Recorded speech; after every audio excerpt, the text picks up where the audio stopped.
WBCB presents Pro Wrestling Weekly. Enough is enough, and it's time for a change! I can't believe I'm putting my voice to this. Call in with a question or comment at 215-949-3232 or 888-922-2149. Thank you for your irrelevant opinion. And now, here's your host of Pro Wrestling Weekly, Fearon Derry. The first thing you need to do is to tell these people to shut up if you want to hear what I got to say.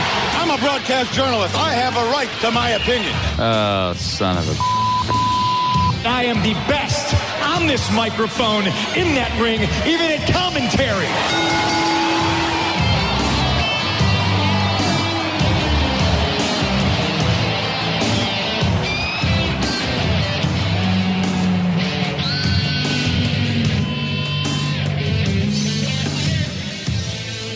There's the sound of the bell. We are set to go. This is Pro Wrestling Weekly here on 1490 WBCB and online at WBCB1490.com. Fearon Derry here, all alone with all my friends. No Lucas, the intern today. He's he's on assignment at the moment in Memphis. Since we had Jim Ross on the program last week, he's trying to hunt down Jerry Lawler, or maybe he's trying to hunt something else down. I don't know.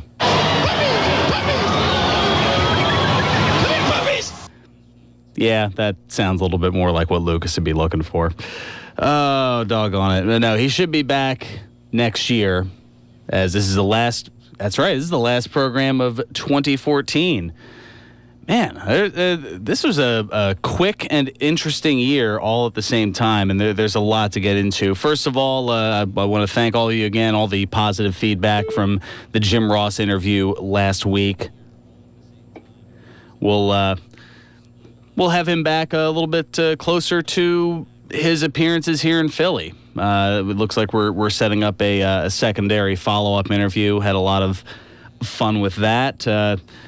We'll get into some of the things we didn't get into last week on the program here. We'll get to some of your calls because I know a couple of you had called in and weren't able to get you in because of the flexible nature regarding the timing of the Jim Ross interview. So certainly a lot to get into there. Well, I see that looking at the Facebook feedback on the WBCB Pro Wrestling Weekly Facebook fan page, John from Northeast Philly kind of beat me to the punch on it, but I guess we'll get into that first and foremost. Wasn't exactly the best of Christmases for one Kevin Nash. On Christmas Eve, he was arrested and charged with battery down in Volusia County, Florida, following a fight with his 18-year-old son, according to TMZ. Police responding to a domestic incident shortly after midnight. They saw blood on Nash's face and arrested him. Police received a 911 call 2 hours later from a person claiming that Nash's son Tristan had attacked his mother. Tristan was arrested and charged with battery as well. Tristan Nash claiming that his father, Kevin, chokeslammed him to the ground following an argument, causing the 18-year-old to black out in a Wednesday morning incident that led to both men being arrested. Kevin Nash's version of the events is that his son came home drunk and belligerent, then spit in his face and elbowed him. That's holiday classy right there. Police arrested Kevin Nash because they felt he was the aggressor. Tristan was arrested 2 hours later when an uncle called the police to report that he had, quote, slung his mom around the kitchen.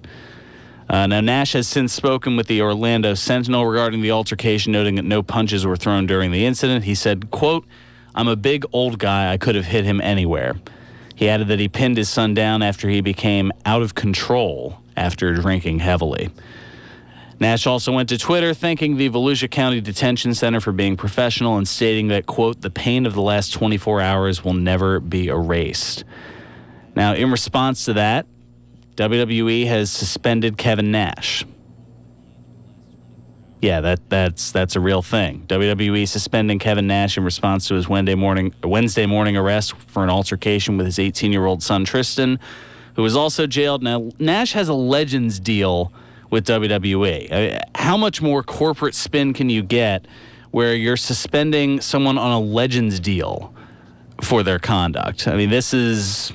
I guess they were afraid that on Christmas Eve the stocks were going to dip that much further thanks to this Kevin Nash story. I don't know. I don't know what exactly goes on in Titan Towers.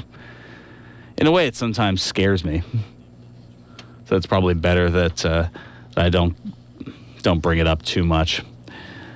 Also, a note from last week, CM Punk appearing on ESPN SportsCenter. That's right, he appeared in studio on ESPN SportsCenter last week with Chris McKendry and Jay Crawford, following a recap of a 20-round shootout that took place the night before in the NHL.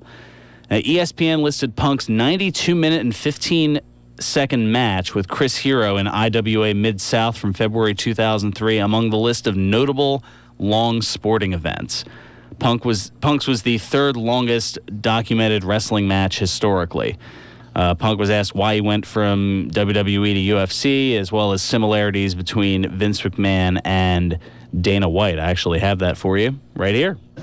Mid-career change, big change. Yeah, big change. Going from WWE fighting to wrestling to now mixed martial arts. Yeah. Why the change? Why not?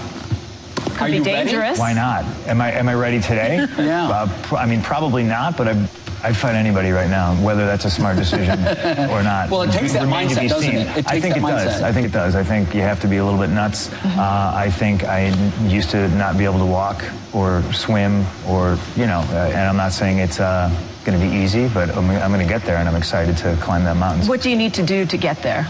Train. Hone my skills. I'm disciplined. I've been training, and the only thing I need to do is just, more miles on the road, so to speak. What's your strength? In other words, what do you want to do to opponents, and what's your weakness, what you fear they may do to you? Well, I think this is why myself, along with everybody else, loves MMA. There's so many options. There's wrestling, there's jiu-jitsu, there's kickboxing, Muay Thai, straight boxing, everything, and everybody's pretty well-rounded, and that's how I feel I need to come into the game. What are you most comfortable doing? I'm comfortable on the ground. Yeah, whether I get taken down on my back, I'm confident in my ability to stand back up. I'm confident in my jiu-jitsu, and it's only going to get better from now until the day I fight. There are detractors, clearly, that say, he has no business being in UFC. He's a wrestler. Yep. Matt Brown among them. He's a longtime welterweight contender, and he actually, on the MMA Great Debate podcast, said it called you a dumb athlete, and he's surprised that UFC went this way. Well, thanks for calling me an athlete, Matt. I appreciate it. That's one way of looking at it. Absolutely. What's your response to the people that say, you just shouldn't be doing this? You haven't earned the right to do this. I'm not sure I have a response for Matt. I'm a fan of Matt. I like watching. One of my favorite fights last year was Matt Brown versus Eric Silva. I thought that was awesome. Right. Matt Brown's an awesome fighter, and I'm still going to continue to love watching him fight. But everybody has an opinion, whether it's positive or negative. And the negative ones, while I understand their perspective, I understand where he's coming from, I don't want to say, well, they're just upset. Yeah. And I can understand that, and more power to you. I understand your point of view. My job is to do what's good for me and my family, and along the way, if I change your mind, Matt Brown, awesome. Great. Both sports, larger-than-life personalities throughout, including the men who run them, Vince McMahon and Dana White. Yes. How are they different? How are they similar? I was asked this in an interview earlier in the week, and I kind of wasn't prepared for it, and I really didn't like my response because it was very vague, like, oh, well, they're very similar, but they're very, very different. They're both driven. They're both set in their ways. They both have an idea of what is best for their company and everything like that, and I think that's how they're the same. How they're different, I think, is the difference in the generation. Vince is very old school. Dana is more open-minded, more there's more of a warmth on the UFC side that I'm experiencing, and Dana's more open-minded. Obviously, he hired me, and that's probably as different as I can describe right now. Now, in a follow-up with ESPN.com, they kind of brought the holidays into the mix a little bit. One of the things that was asked, Punk mentioned, I should say, one of those moments of what am I doing came during gags such as either playing or fighting Santa Claus. He said in the article, quote, some days I felt like, yeah, what we do makes us athletes. And then there were situations when I'd feel pretty silly about what I was doing. If you've got to dress up like Santa or you're getting beat up by Santa, you're watching part of the show thinking it's a little suspect. Overall, pro wrestling is no joke, though. Everybody in it is an athlete to some degree. So it'll be interesting to see how his transition goes, and a little bit later I'll go into another interview that occurred that wasn't nearly as friendly. But before we take care of our first time out, let's go to the phones where we've got Ed from Northeast Philly. Ed, welcome to the program. Good afternoon. Merry Christmas. Happy New Year. Yes, hopefully you enjoyed your Christmas as well. And, looking forward to great things in 2015. What's on your mind? Yeah, NBC has a tribute to the troops tonight at 8 p.m. Yes. In case those of you had missed it about a week and a half ago on USA Network as part of WWE Week, the tribute to the troops will be tonight on NBC. It'll be a 1-hour special as opposed to the 2 hours that you may or may not have seen on the USA Network a week and a half ago. We have the WWE Holiday Tour coming to Hershey tomorrow night and in Pittsburgh tomorrow night. It's a split roster. They've been going all over the place. Last night, I believe, half the roster was in Chicago and the other half was at Madison Square Garden. They probably sold out Madison Square Garden then. I think it was close to. Well, I think both arenas were close to, if not a sellout. I can probably pull that up. I actually got an account of the Chicago show from one of our loyal callers, Dan from Chicago. He proudly announced on the Pro Wrestling Weekly Facebook fan page that that he had gotten the tickets as a Christmas gift. So I don't know. Maybe we'll hear from him sometime in the hour to go over the show. But if not, I'll just go with what he said on the Facebook fan page and in a conversation otherwise. Logo has a free show at 7 o'clock tonight on Lehigh Avenue. Oh, that's interesting. 151, I think it's East Lehigh Avenue. Okay, that's not too far out of the way. I just did look it up. It was just a hair short of a sellout in Madison Square Garden, 17,000 plus in attendance.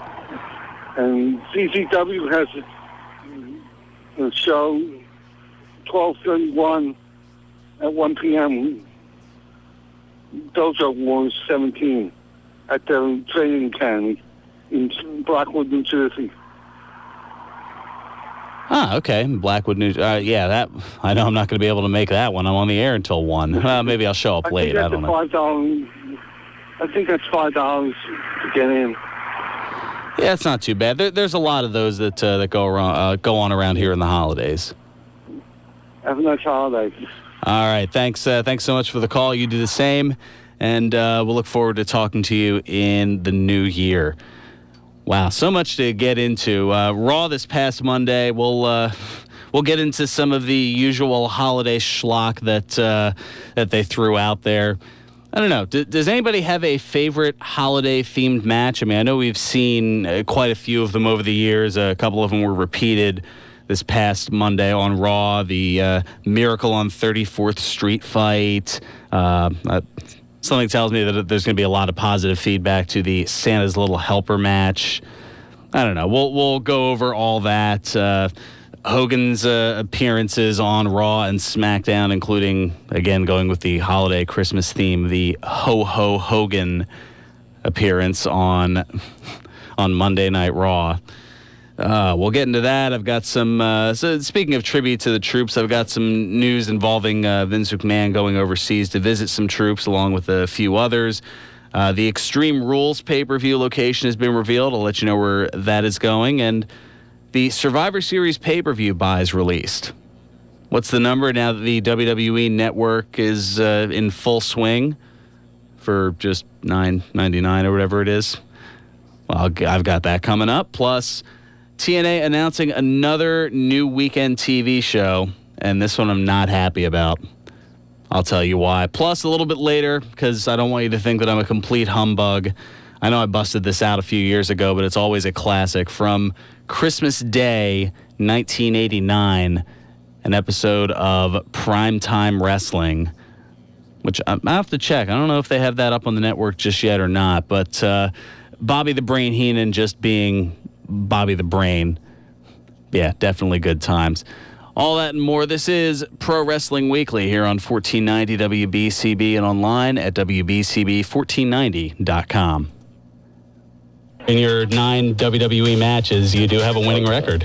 I didn't know that. You didn't know that? Oh, wow. New info to me. I didn't know about 5-3-1. And now, more Pro Wrestling Weekly with your host, Fearon Derry. I tried to erase most of those situations out of my mind, so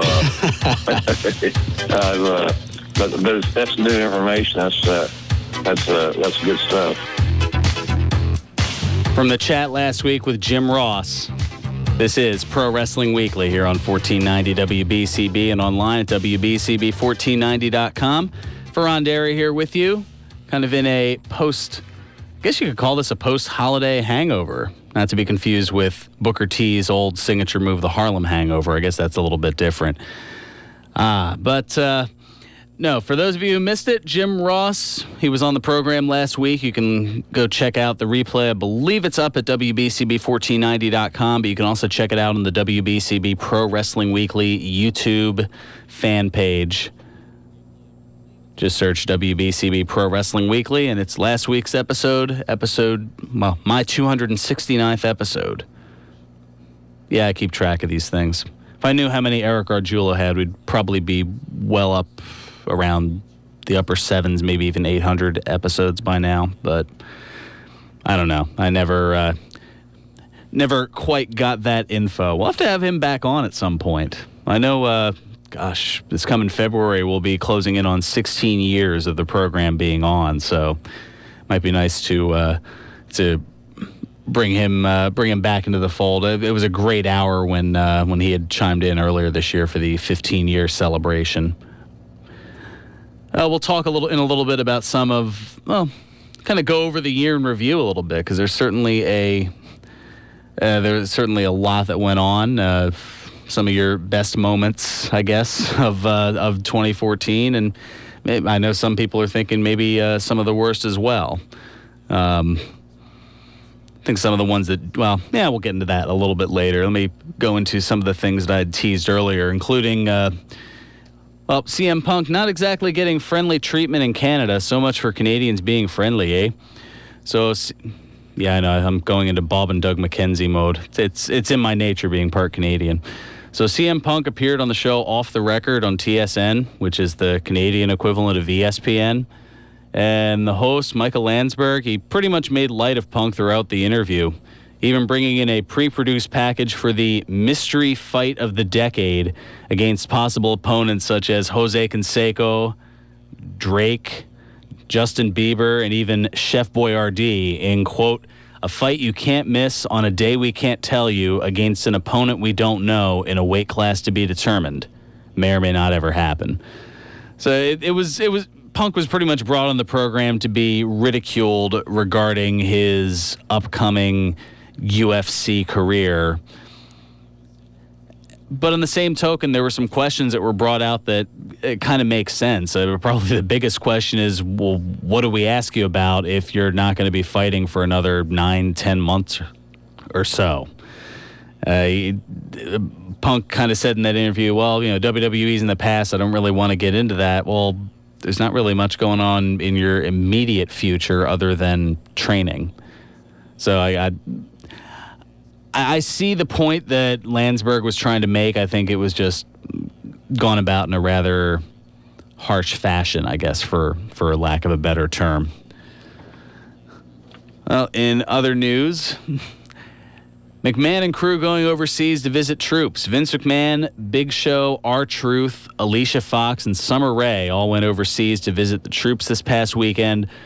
Photos are available at WWE.com. There's one in particular. I'll see if I can put it up on the Facebook fan page sometime before the end of the hour. But it's one of Vince McMahon using one of the, automatic. This is where my lack of gun knowledge comes in. But it's some sort of high-powered military rifle or something like that. And I was waiting for the caption of, "You'll shoot your eye out, Vince."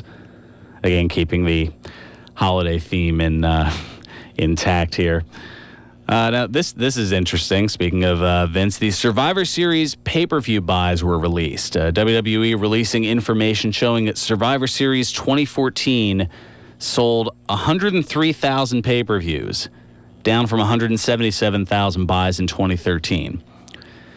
So let me. I just want to see if I can follow this here with the folks of America. So WWE has been verbally beating us over the head with the network to the point where they offered it for free in the month of November, including the pay-per-view. So you could get all the $9.99 value for free for the month of November, and yet still 103,000 homes plunked down the $49.99 or whatever it is, maybe $54.99 in HD, to watch the Survivor Series. It's kind of hard to say whether that's I guess as far as the progression of the network, it's not a good thing. But as far as at least getting some sort of recoup on what you wouldn't be making with the pay-per-views or without the network intact and just solely with pay-per-views, it's a weird crossover. I guess it's similar. I know I'm going back to what feels like the Stone Age, but it's similar to in the mid-'80s where you saw pay-per-view numbers slowly and eventually rise, and the numbers for closed-circuit TV start to dip. Is that kind of where pay-per-view is going? Is that this generation's closed-circuit TV? I don't know, I'm kind of curious to hear from you, those of you who were around and remember closed circuit, maybe watch some events on closed circuit back in the 80s, just because I was a bit young for it. So I'm intrigued to see kind of the pros and cons, the compare and contrast of what's going on now with pay-per-view in the WWE network versus what it was 25 to 30 years ago with the introduction of pay-per-view and the phasing out of closed-circuit TV. Because if I remember right, by I think 1990, closed-circuit TV was done, at least as far as WWF pay-per-views at the time. They had successfully converted enough people over, and it made sense because they were also drawing 300, 400,000 people or 400,000 homes on pay-per-view as opposed to 20 to 60,000 on closed circuit, whereas it was probably the opposite early on with WrestleMania 1. The majority of the people saw it on closed circuit TV. So is that what we're going to be seeing with the network? Is this a multi-year process to eventually phase everybody out? It seems that the technology is there that you have. I don't know. That's the other thing. Maybe I should have asked that of Lucas, since, for those of you who missed in the beginning of the program, Lucas the intern, not with us. He is on assignment in Memphis with Jerry Lawler. I want to see the puppies. Yeah, they're both hunting puppies in Memphis, Tennessee. At least that's what I'd like to think Lucas is. Well, no, it's Lucas. That's probably what he's doing. He's not probably going to be all that successful, but that's more than likely where he's going with that. But I don't know. I guess if you're in that Midwest area, don't necessarily have a lot of Wi-Fi connectability and things of that nature with the net. Is that something that the network is even plausible for? Is that something that WWE even pondered or thought about, that there are going to be areas that aren't necessarily very urban, I guess, as far as accessibility to technology? I mean, it's one thing for somebody in New York, in Stamford, Connecticut, in Miami or Orlando, in Los Angeles to be able to access the technology for this. But what about somebody out, by the Grand Canyon, out in Wyoming, or out there with Henry O. Godwin in Bitters, Arkansas? Are they getting themselves a Roku? I don't think so. I don't know. That's just my take on that. Extreme Rules pay-per-view location revealed. That's right. WWE announcing last night at the Allstate Arena, where there was a house show in Chicago, that Extreme Rules will be in Chicago, Illinois at the Allstate Arena on April 26th. That is merely 4 weeks after WrestleMania 31 in California. And I know that Dan from Chicago, he first posted up on Christmas night, excited to learn that I'm going to the Allstate Arena, no Rosemont Horizon. Oh, that's, I guess, a bit of a note as far as, as far as his, the naming of it, kind of like how the Sky Dome and the, what do they call it now? The Rogers Center? I don't know. All right, we're going to take care of our second time out. I'm going to go take care of the phone since I'm flying solo here, and we'll come back and get whoever it is on the air. This is Pro Wrestling Weekly here on 1490 WBCB and online at WBCB1490.com. Pro Wrestling Weekly presents Today in Wrestling History, December 27. On this date in 1989, the WWF aired its No Holds Barred The Match the Movie pay-per-view. In the main event, Hulk Hogan and Brutus Beefcake defeated Randy Savage and Zeus in a tag team steel cage match. On this date in 1993, WCW held its Starrcade pay-per-view. In the main event, Ric Flair pinned Vader to win the WCW World Heavyweight Championship. On this date in 1994, WCW aired its Starrcade pay-per-view. In the main event, Hulk Hogan pinned The Butcher to retain the WCW World Heavyweight Championship. On this date in 1995, WCW held its Starrcade pay-per-view. In the main event, Ric Flair pinned Randy Savage to win the WCW World Heavyweight Championship. On this date in 1996, WCW did not air its Starrcade pay-per-view. What? Oh, man. However, on this date in 1998, WCW did air its Starrcade pay-per-view. And in the main event, Kevin Nash pinned Goldberg to win the WCW World Heavyweight Championship. This has been Today in Wrestling History, December 27.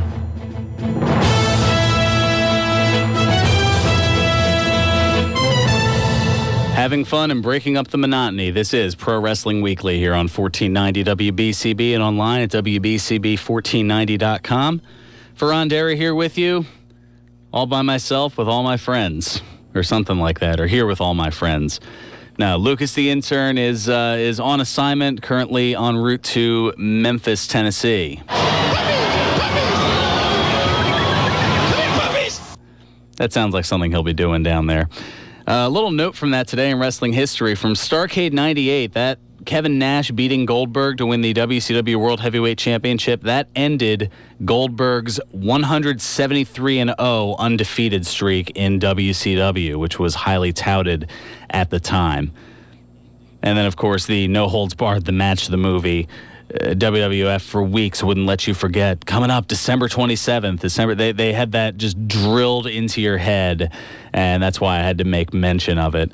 And how about, how about Beefer getting into a WCW main event pay-per-view as the Butcher? Of course, Brutus the Barber Beefcake couldn't use that in WCW, so he eventually became the Butcher, and he ended up getting a world title shot against best mate Hulk Hogan. How about that? Just some interesting things. We've got birthdays coming up in a little bit, but first let's get to Steve from Bristol. Steve, welcome to Pro Wrestling Weekly. How's it going, Brian? Not too bad. It's holiday for you? It was a good holiday. Question. I've been away a little bit. Who won Survivor Series?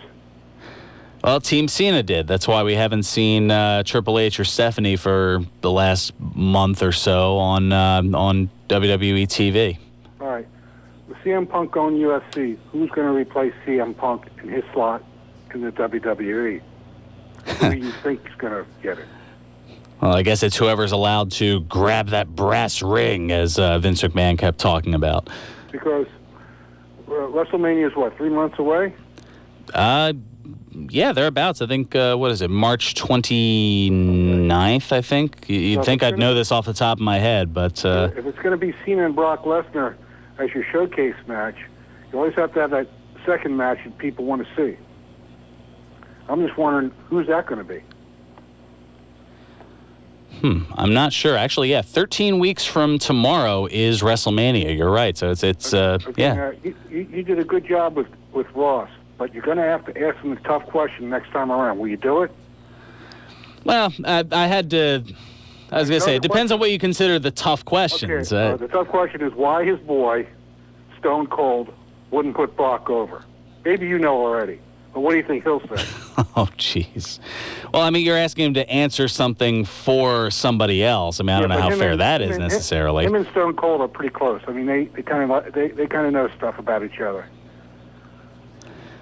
Well, I mean, if you look at the time frame of it, that was a mega star that wasn't quite ready to move out of that mega star spot. How often did we see that with Hulk Hogan? Right. Pretty much from 87 on, or I guess from 88 on. I mean, after he beat Andre and then ended up losing the title in early 88, it was just all Hogan all the time. Well, it's like what you were saying before when Goldberg lost his match to Nash, but that's not the match that I thought he lost it to. I always thought it was Bret the Hitman Hart that stopped it with that little piece of metal in his belly button and took him out. Well, that was an angle. That wasn't an actual match. That was to me. I remember that more. Saying, hey, this guy Goldberg ain't so tough because you got the old saying, brains over brawn. And Bret the Hitman Hart went back to the old Calgary Stampede move. Take this guy's head off, and he's just like anybody else. How ironic, then, that it was kind of the other way around that ended Bret's career at the hands of Goldberg. Well, you know what they say, what comes around... What goes around comes around. Very good, Steve. I don't know. I know that Titan occasionally listens to these different radio shows. It might be time to bring another Hart, Teddy Hart, to the big shop, to the WWE, and just see if he is bad as they... I think he could be the next CM Punk, if groomed correctly. Well, see that. Well, this was the. I mean, did you hear the Austin McMahon podcast from the beginning of December? No, I did not. Okay. Well, all right. Well, there was kind of a ginormous contradiction that Vince McMahon threw out there. I mean, Austin threw some pointed questions. Obviously, there were some things he couldn't get into, but over the span of about a minute, Vince McMahon goes from telling the roster not to piss anybody off to turning around and saying, well, they have to reach out and grab that brass ring. But in order to reach out and grab that brass ring, sometimes you have to ruffle a few feathers in the back. You can't really have it both ways. You can't have everybody homogenized and walking in lockstep with what you want them to do and take chances at the same time. You look at what Vince tried. He tried to give Rob Van Dam the brass ring. He screwed it up. He was never going to give Sting a chance. This was kind of pre-written. And think about it. The Heartbreak Kid had to play a lot of politics before he made his comeback. And then when he came back, he realized it wasn't worth it. Actually, I think I actually have the clip here from the Stone Cold podcast. Here, I'll bring that up and you can give it a listen. Just so that way, I'm not speaking for Vince, but you're getting it right from his mouth. This is from the podcast that Vince McMahon did with Stone Cold Steve Austin on the WWE Network, December 1st. It seems to me, guys and gals backstage are walking on eggshells. They're trepidatious. They're a little afraid to really go out on a limb because there is no other option. And if they piss somebody, if they tick somebody off here, well then, there goes their career. Well, don't piss anybody off. This is a different group of guys and gals. It's millennials. They're not as ambitious, quite frankly, and they're not trepidatious at all. I just don't think they necessarily want to reach for that brass ring. The last person who really reached for that brass ring, in all likelihood, was John Cena. Now, there are others coming up now who definitely want to reach for it. But you just said this locker room wasn't as ambitious as the one I was in. I would suggest that's correct. So there you have it. He's saying don't walk on eggshells. Don't piss anybody off. But they want them to reach for that brass ring. Let me ask you something. If Roman Reigns would just jump in there and beat the crap out of Triple H, you think Vince would fire him? Well, I edited it out of that clip, but Roman Reigns is on that short list that Vince McMahon did mention it. I had to edit it for time, but Roman Reigns is on that short list of people that Vince feels can reach for that brass ring. He mentioned Roman Reigns, he mentioned Dean Ambrose, he mentioned Seth Rollins. I mean, he only mentioned 3 or 4 guys and pretty much just crapped on the rest of the roster. But if he beat up Triple H right in the middle of the ring, and nobody came out to help him, maybe Stephanie. I mean, if he just can't, and he just did it, does Vince fire him or does he shake his hand and says, "Now you're ready"? Well, at that point, because it would essentially be a shoot attack. I don't. Yeah, and the kicker is that's the good thing about Triple H. He put Batista over. He doesn't mind putting the guys over, if you know what I'm saying. And then he waits. He lets the guy have the title for about 6 months. And then out of nowhere, Evolution comes in and attacks the guy and says, "You had your shot, now you're done." Well, true. I mean, they did do that with Orton, but now we're also looking at a decade ago. And yeah, but you know the way Vince is. If it worked 10 years ago, it'll work now. True, but I mean, Triple H at this point, he's got to be like in his mid-40s. I mean, Batista's in his... They can't keep going back to these same wells forever. I mean, Undertaker's going to be 50 in 3 months, and that's why it's still this huge question mark as to if he'll compete, and if so, against who. Well, you got to figure... Now, you told me, you scared me a couple months back that Hogan said he had 1 match left. And immediately I said, oh, God, it's going to be him and Undertaker, their farewell match. And it'll end in a draw, and no one will be happy. I don't think that the Undertaker would sign off on a match of granted, I mean, the name Hogan, but it's something that we've seen. It'd be the 3rd decade that we've seen it in, and I don't know if the fans would necessarily go for a 50-year-old Undertaker against what would be at that point, a 61-year-old Hulk Hogan?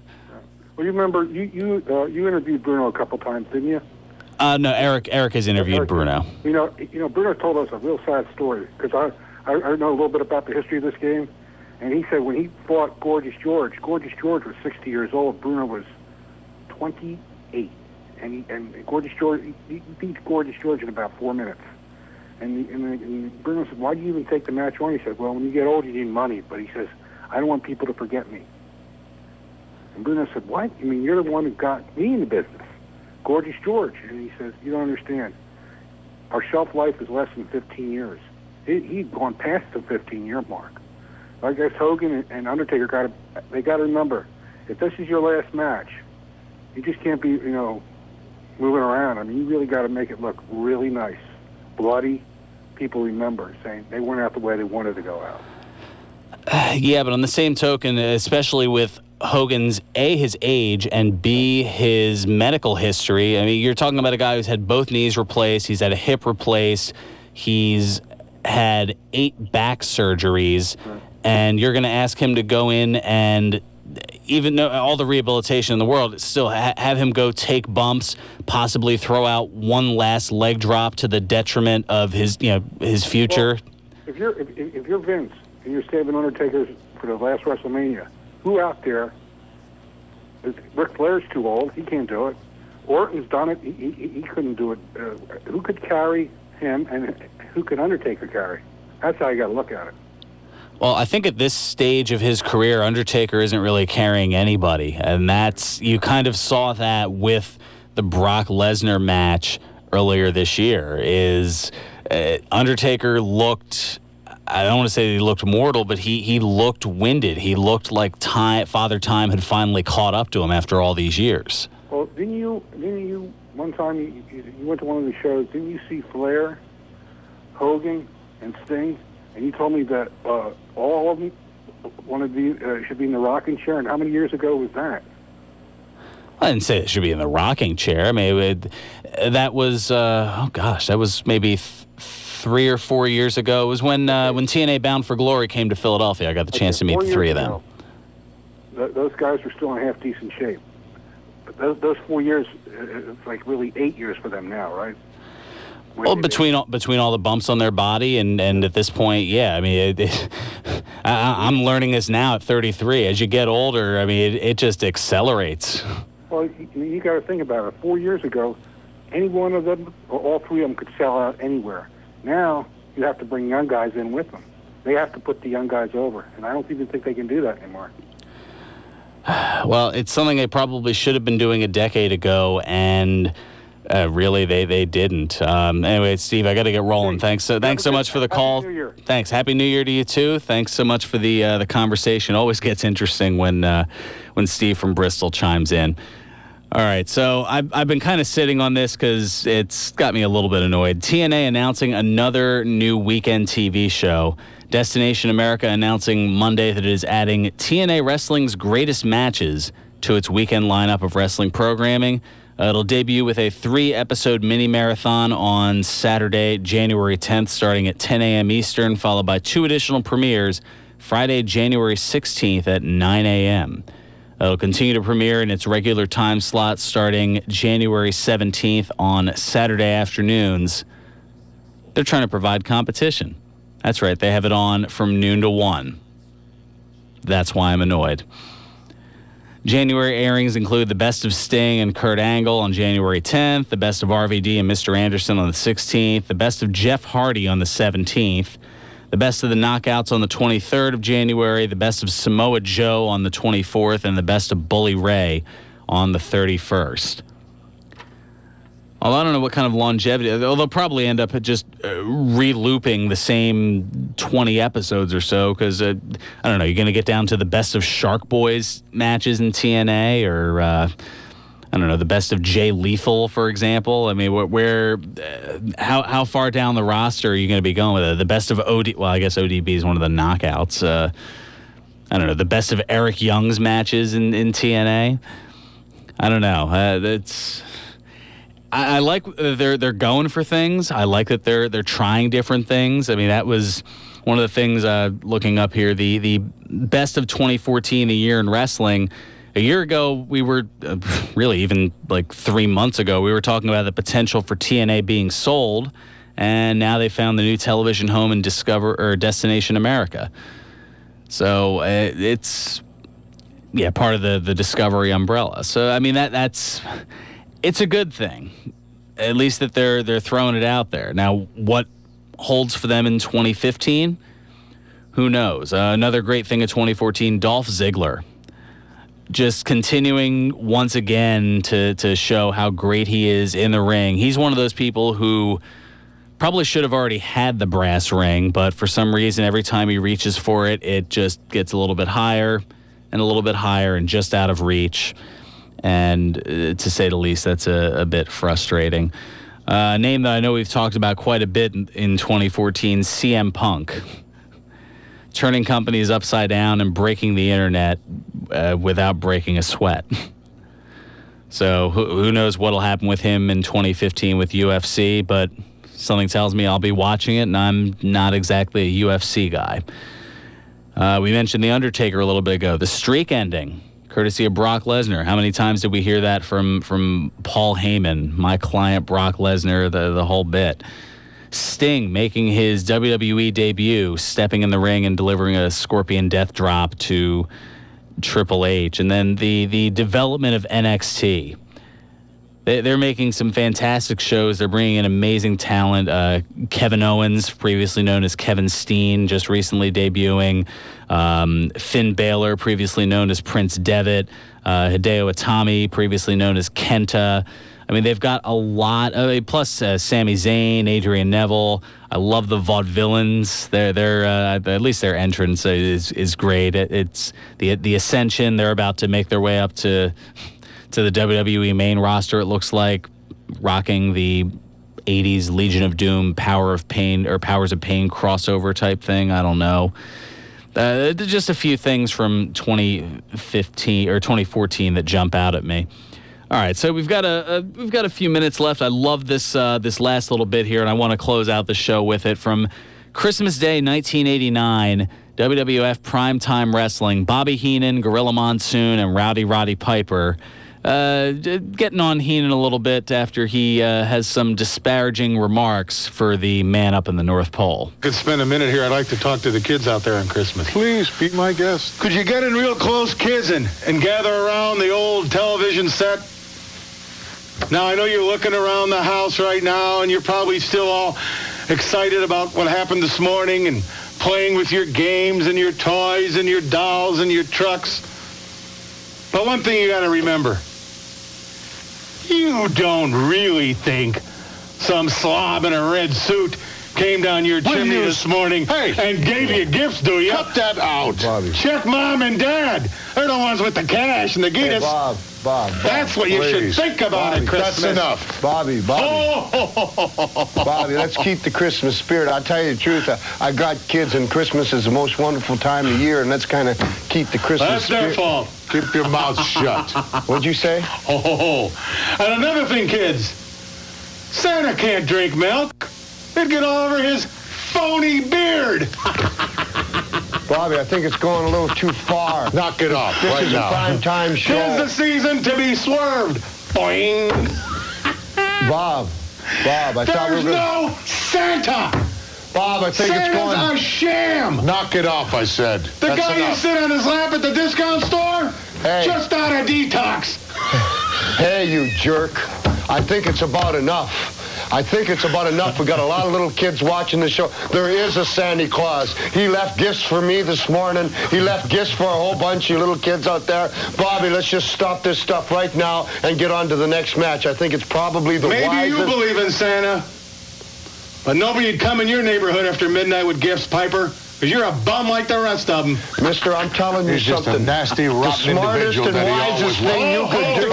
Off him, please. This guy's just a big buffoon. Don't listen to him. Don't let him spoil your Christmas, because here's the gifts you gave me. You cheap There was piece of nothing in them garbage. anyway. Yeah, wouldn't surprise me. Hey, when's the last time you saw a reindeer fly? Will you They may stop? draw flies, but they don't fly.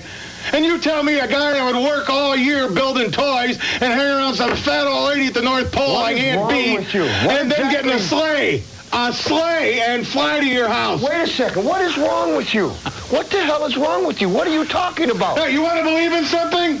Believe in the Heenan family. Oh, you're sick. That's what the Christmas spirit is all about. Too far. You're going too far, and I ain't going to put up with it, The Bobby. guy's been on the lam. He's got a bunch of aliases. Kris Kringle, St. Nick, Santa Claus. Sounds like the guy's won in 3 states. Boy, you are a There is dummy. no Santa. The Heenan ingrate. family's what Christmas is all about. Guy's got all year. You any idea? You any idea what you're doing? You any idea what you're doing with them little kids out there? There is a Santa Claus. Why don't you just leave it at that? Don't get too bent out of shape, Rod. Just relax. I'll take care of this piece of garbage here. Fake beard. Right now, we're going to go to our next matchup here on Prime Time Yap and see Wrestling. if The it is it. Bolsheviks will be coming up. Look at his dirty hands. Please, go to the Guy's tape. an inmate. Following tight. To talk like you're talking right now, and you'll be history on this program, I guarantee you For that. telling the truth, Monsoon. Why do you want to spoil Christmas for all those youngsters out there, or attempt to? You mean to tell me a you put break. your jammies on last night with the feeties in them and the button-down bottom, put the milk and cookies there, then went upstairs, put your thumb in your yap, and hope some fat guy'd come with a reindeer I and bring guarantee you you there are bananas? millions of kids all over the world that did exactly that, for your information. Big deal. Not my fault. I don't hear a loudmouth anymore. He's not Studio over there. Where is he? Who cares? What can he do? He's not going to scare me anymore. Because he lays a hand on me, he's gone. He may not have to lay a hand on you. You keep this up, I'll knock you out myself. I've got glasses on. Yeah? Would you beat up Santa? Yeah. I'd beat up someone like you who's trying to spoil Christmas for all the youngsters I will out bring there. you something next Christmas. Please. There is no Santa, kiddies. It's a sham. What? Will you? Exactly. It's your malfunction. Rod. Hey. Get your hands off Take me. it easy now. I'll take care You're of this gone if you touch situation me, right Santa. here. You're like St. Nick. I ain't Santa Claus. There is a Santa Claus. We got a whole bunch of kids out there watching us, and there are millions are watching, and you're trying to root something on a Christmas day that's been a tradition long before anybody ever heard of you. What exactly is your problem? Not enough attention? Okay. What, you didn't get no gifts? I'll straighten things out then. dummy, then you do that. You're leaving, I hope? Fake hat, fake glasses, fake beard, fake hair. You see, Santa's just an average guy like me. He's a guy walking the streets. You kids have been swerved by your folks. Take it out on them. Oh, You're on it. That's it. Hold it. Hold it. Go to commercial, please. Let's go to commercial. That is a holiday classic, to say the least. 25 years ago this past Thursday. How about that? Quick note on birthdays before we head on out of here. On this date in 1947, Bill Eadie was born. The former three-time WWF Tag Team Champion known as Demolition Axe turns 67 today. On this, how's Demolition not in the Hall of Fame? All right, we'll get into that for another time. In 1966, on this date, Bill Goldberg was born. The former WCW and WWE World Heavyweight Champion known as Goldberg turns 48 today. On this date in 1970, Joan Laurer was born. The former WWF Women's Champion and two-time Intercontinental Champion known as Chyna turns 44 today. No jokes. On this date in 1980, Claudio Castagnoli was born. The former WWE United States Champion known as Antonio Cesaro turns 34 today. And finally, on this date in 1987, Andy Levine was born. The 2011 WWE Tough Enough winner turns 27 today. For those wondering, after being released in April 2012 by WWE, Levine has been working for World Wrestling Council in Puerto Rico. It's the promotion owned by Hall of Famer Carlos Colon. You know, Carlito and Primo's dad, Epico's uncle. Yeah, anyway, that's going to do it for me. Have a great new year. We'll be back next Saturday, January 3, I believe that is, to kick off a new year of Pro Wrestling Weekly. I want to see the puppies. Serving you better than ever before. This is 1490 WBCB.